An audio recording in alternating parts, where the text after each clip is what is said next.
Hello ஹாய்ஸ் எல்லாருக்கும் வணக்கம். இன்றைக்கி நம்ம இந்த வீடியோவில் கின்மாஸ்டரில் எப்படி வீடியோ க்ராப் பண்ணுறதுன்னு பார்க்க போகிறோம். கின்மாஸ்டர் ஓப்பன் பண்ணி நியூ ப்ராஜெக்ட் கொடுங்க. அப்புறம் க்ராப் பண்ண வேண்டிய வீடியோவை இம்போர்ட் பண்ணுறதுக்கு முன்னாடி ஃபஸ்ட்டு ஏதாவது ஒரு இமேஜை இம்போர்ட் பண்ணுங்கள். அப்புறம் லேயர் ஆப்ஷனை கிளிக் பண்ணுங்கள். அதில் மீடியா ஆப்ஷனை செலக்ட் பண்ணுங்கள்.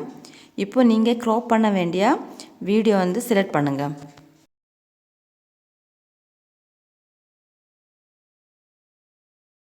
இப்போ பார்த்தீங்கன்னா நம்ம வீடியோ எடுக்கும்போது நமக்கு ரீசைஸ் ஆப்ஷன் வந்திருக்கும். இப்போது லெஃப்ட் சைடில் இருக்க ஆப்ஷனை பாருங்கள். அங்கே இப்போ க்ராப்பிங்னு ஒரு ஆப்ஷன் வந்திருக்கும். அதை செலக்ட் பண்ணுங்கள். இப்போ நமக்கு வீடியோவுக்கு ஆட்டோமேட்டிக்காகவே க்ராப் ஆப்ஷன் வந்துடும். இப்போ நம்ம வீடியோவை ஈஸியாக க்ராப் பண்ணலாம். இந்த வீடியோ உங்களுக்கு ஹெல்ப்ஃபுல்லாக இருந்துன்னா நம்ம சேனலை சப்ஸ்கிரைப் பண்ணுங்கள் அண்ட் வீடியோவுக்கு லைக் பண்ணுங்கள். தேங்க்யூ.